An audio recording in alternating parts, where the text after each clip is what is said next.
To my YouTube channel. मैं हूं प्रकाश देवांगन और आज हम लोग जानने वाले हैं एपी का और एक सीरीज में जहां पे हम लोग क्वेश्चन से डिस्कशन करेंगे। ऑलरेडी मैं इसका 2 वीडियो अपलोड कर चुका हूं जहां पे हम लोग एपी क्या है उसका बेसिक हम लोग डिस्कशन कर चुके हैं और वहां पे बहुत सारे प्रीवियस क्वेश्चन भी सॉल्व कर चुके हैं और एनसीईआरटी सवाल भी सॉल्व कर चुके हैं। अगर उस वीडियो को अभी तक आप लोग नहीं देखा हो तो उसका लिंक मैं डिस्क्रिप्शन बॉक्स में दे दूंगा, उसको ओपन करके पहले एक बार देख लो। मैं इतना करने देकर बोल रहा हूँ आप लोगों को उसको इस वीडियो को देखने के बाद आप लोग हर कोई सवाल आप लोग सॉल्व कर सकते हो। सो आज का एक सवाल है, एक अच्छा सा सवाल दिया गया है। सवाल क्या है? The sum of the first 3 number in AP is 18 if the product of first and third term is 5 times the common difference find the 3 number, है ना। जब भी इस तरह का सवाल पूछेगा, देखो इस सवाल में ना तुम लोगों को मैं एक ट्रिक्स बता देता हूँ। क्या है यहाँ पे, देखो एक चीज समझो। जब भी तुम लोगों को एपी में 3 नंबर की बात करेगा, मैं कितने नंबर की बात बोल रहा हूँ, जब भी 3 नंबर की बात करेगा तो 3 number first 3 term of the AP, तो बहुत सारे बच्चे यहाँ पे क्या लेंगे, ए लेंगे, दूसरा टर्म ए प्लस डी लेंगे और थर्ड नंबर टर्म क्या होगा, ए प्लस 2d। ऐसे लोगों तो आप लोगों का आंसर बहुत अजीब सा आ जाएगा। ठीक है, जब भी तुम लोगों को फर्स्ट 3 टर्म की बात करेगा एपी में, है ना, तो पहला टर्म को क्या लेना, लेट फर्स्ट 3 टर्म भी, पहला टर्म लेना ए माइनस डी, सेकेंड टर्म ए लेना है और थर्ड टर्म को ए प्लस डी लेना है। याद रखना इस चीज को, है ना। लेट आंसर इसका कैसे लिखना है, इसका आंसर में लिखना है late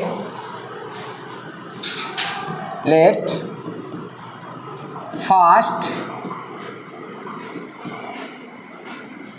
3 terms of an AP का जब भी 3 टर्म्स की बात करेगा, तो क्या लेना है बोला मैं, ए माइनस डी, दूसरा क्या लेना है ए और तीसरा क्या लेना है ए प्लस डी लेना है। हमेशा याद रखना जब भी 3 टर्म्स की बात करेगा तो हमको ये तीनों को ही लेना है, हमेशा इन तीनों को लेना है। समझ में आ रहा है, हमेशा इन तीनों को ही लेना है। अभी देखो, अभी सवाल करते हैं। अभी देखो सवाल में क्या दे उसी से सॉल्व करते हैं। सवाल में पूछा जा रहा है the sum of first 3 term in the AP, first 3 term का सम कितना दिया है क्वेश्चन के हिसाब से।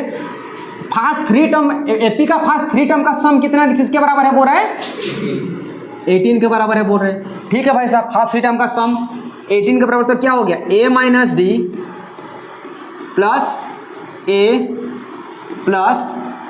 प्लस डी, इनका सम किसके बराबर है, 18 के बराबर है। या सर नो, ब्रैकेट ओपन कर दो तो क्या आ जाएगा, ये आ जाएगा, देखो ए और ए कितना ए हो जाएगा, 3a हो जाएगा। नहीं समझ में आ रहा है क्या, मैं इस ब्रैकेट ओपन कर दो, ए वाला एक, ए वाला ए, तो कितना ए हो गया, 3a, है ना। माइनस डी और प्लस डी कट जाएगा तो 3a इक्वल टू कितना हो गया, 18 एंड a इक्वल टू कितना हो जाएगा, 18/3 इक्वल टू कितना आ गया, यहाँ पे आ गया 6।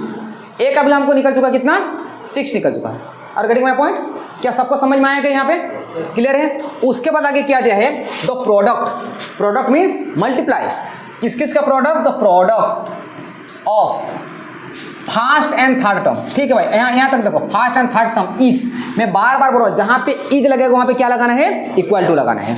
तो क्या दिया है, first and third term. First term क्या है, ए, सेकेंड में दिया है अगेन, यहाँ पे लिखा गया है first term and third term, A minus D और ए प्लस डी, इन दोनों का क्या दिया है, प्रोडक्ट किसके बराबर होगा, इज का मतलब क्या है, इक्वल टू 5 टाइम्स किसका, 5 times the common difference. Common difference क्या है यहाँ पे, डी है, 5 टाइम्स द कॉमन, तो क्या हो जाएगा यहाँ पे आंसर 5d हो जाएगा। क्या समझ में आया क्या, देखो यहाँ पे एक आइडेंटिटी पुट हो रहा है, अगर समझ में आ गया हो तो a minus D A plus B A minus B, that is square minus B square होता है, हाँ कि नहीं। तो यहाँ पे भी क्या दिया है, a माइनस डी और a plus D, that means a हो जाएगा a square minus D square equal to कितना हो गया, 5d। Are you getting my point, clear हो गया। अच्छा, मैं a का वैल्यू निकाल चुका हूँ यहाँ पे, हाँ कि नहीं, यहाँ पे मैं a का वैल्यू निकाल चुका हूँ, तो हम यहाँ पे लिखूंगा a का जगह मैं कितना लिखूंगा, अरे तू ऊपर मत जाओ भाई, अभी ऊपर मत जाओ, अभी इम्पोर्टेंट सवाल कर रहे हैं। ओके देखो, अब हम लोग सॉल्व करने वाले हैं। ए कितना है, ए निकला 6 का square minus D square equal to कितना हो गया, 5d, राइट। अब 6 का स्क्वायर कितना हो गया, 36 माइनस डी स्क्वायर कितना हो गया, 5d। क्या यहाँ तक सबको क्लियर है, क्या यहाँ तक सबको क्लियर है, हाँ कि नहीं। ठीक है। अब देखो यहाँ पे क्वाड्रेटिक इक्वेशन निकलेगा, यहाँ पे क्या हो जाएगा, देखो 36 minus D square minus 5d को कितना हो गया, 0 हो गया। इसको अरेंज करके लिख दो, है ना, अरेंज करके लिख दो, क्या आ जाएगा minus D square minus 5d और प्लस 36 इक्वल कितना हो गया, 0। मैं माइनस को रखना नहीं चाहता सामने, तो एक एक माइनस, यहाँ पे एक माइनस, यहाँ पे एक माइनस, मल्टीप्लाई करता हूँ तो क्या आ जाएगा, यहाँ पे यह आ जाएगा D square plus 5d and minus 36 equal to 0। अभी देखो भाई साहब यहाँ पे कि ये क्या आ गया, ये जो आ गया क्या है, ये क्या आ गया, एक क्वाड्रेटिक इक्वेशन आ गया। अभी क्वाड्रेटिक इक्वेशन हम लोग ऑलरेडी पढ़ चुके हैं, है ना। अगर उस वीडियो भी अभी तक आप लोग नहीं देखो तो उसका वीडियो भी लिंक में डिस्क्रिप्शन बॉक्स में दूंगा, उसको भी आप अच्छे से देख सकते हो कि वहाँ पे अलग अलग तरीके से हम लोग क्या किया, हम लोग सॉल्व किया कि कैसे डायरेक्ट प्रॉब्लम में कैसे सॉल्व करते हैं, फैक्टराइजेशन मेथड में कैसे सॉल्व किया जाता है, हर एक चीज़ को यहाँ पे बताया गया है। ठीक है, तो इसको क्या कर रहे हो, दो तुम लोग अगर मन होगा तो नहीं मेरे को डायरेक्ट फॉर्मूला करना है तो डायरेक्ट फॉर्मूला कर सकते हो। अगर फैक्टराइजेशन हो पा रहा है तो फैक्टराइजेशन में कर दे, क्योंकि फैक्टराइजेशन करना हमको बहुत ज़्यादा ईजी हो जाता है। तो मल्टीप्लाई करने से 36 8 करने से 5, 9 और 4 आएगा 2 नंबर, या सर नो, 2 नंबर क्या आ जाएगा 9 और 4। सो यहाँ पे आ जाएगा D square plus 9d and minus 4d minus 36 equal to कितना हो गया, 0। क्या क्लियर है सबको, d इक्वल टू कितना होगा, d प्लस 9, यहाँ पे माइनस 4 कॉमन जाएगा तो कितना आएगा, d प्लस 9 आ गया, इक्वल टू किसके बराबर हो गया, 0।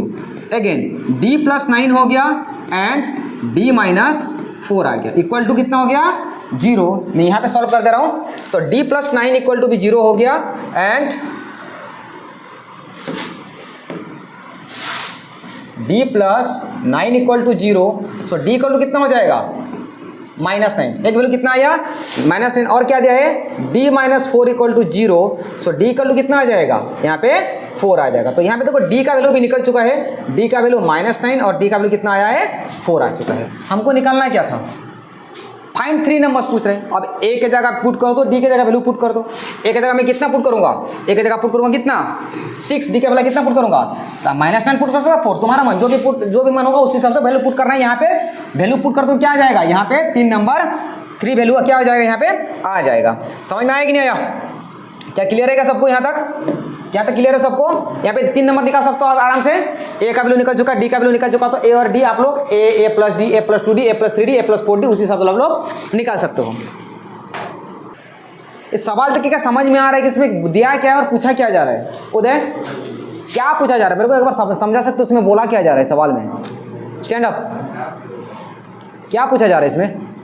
सर 1995 में वर्क स्टार्ट किया, हाँ, एनुअल सैलरी 5000 है, हाँ, फिर रिसीव इंक्रीमेंट हर एक ईयर में खाली 200 इंक्रीज होता है, हाँ, तो कौन सी ईयर में उसका इनकम 7000 था। हाँ, तो पूछा क्या जा रहा है, एपी के सबसे पूछा क्या जा रहा है यहाँ पे, अब जो क्या निकालना क्या इसमें, इस सवाल में निकालना क्या है हमको। अब एपी, अरे एपी पर तो एपी का ही सवाल है,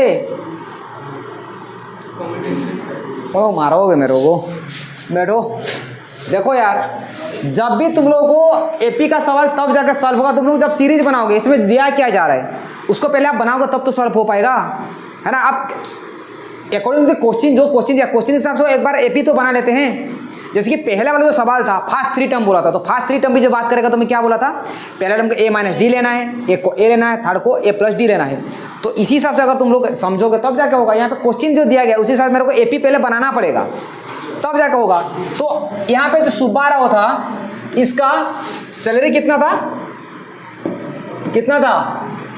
1999 में इसका सैलरी था 5000, एनुअल सैलरी होगी, एनुअल सैलरी मतलब साल में उसको 5000 मिलता था, ठीक है, उसका एनुअल सैलरी। तो यहाँ पे गिवन एपी क्या होगा, यहाँ पे गिवन एपी क्या हो जाएगा, यहाँ पे जो एपी होगा पहला सैलरी कितना होगा 5000, पहला साल में 5000 मिलेगा, फिर 200 रुपये के क्या हो रहा है, 200 रुपये के क्या हो रहा है, यहाँ पे इंक्रीमेंट हो रहा है। अब तेरा तू, मैं तो सोच रहा हूँ तिवारी का जो हंसी को नाम है उसको वो मैसेज का ट्यून में रखूँगा, है ना, मैसेज का ट्यून में रखूँगा, ठीक है, वो तेरा कैप्चर हो चुका है, उसको मैं मैसेज का ट्यून में रखूँगा, जैसे ही मेरा मैसेज आएगा तेरा हंसी वहाँ पे चलेगा, ठीक है। हाँ देखो सेकेंड ईयर में कितना होगा 5200, उसके बाद 5400, ऐसे करते करते कहाँ तक पहुंचेगा बोल रहे हैं 7000 तक पहुंच जाएगा। ए कितना है यहाँ पे खुजली, ए कितना है 5000, डी कितना होगा, डिफरेंस कितना है दोनों में 5200 माइनस 5, ऐसा लिखने की जरूरत नहीं, आप लोग को पता होना चाहिए 200 है ना। यहाँ पे देखो ए एन कितना है, लास्ट टर्म कितना है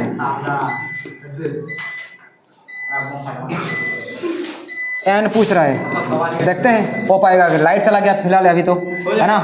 देखते हैं ए एन इक्वल क्या होता है A plus N minus 1 into D. Now A N कितना है 7000, ए कितना है 5000 एन माइनस 1, डी कितना है 200, again 7000 equal to 5000 plus 200 N minus 200, ठीक है।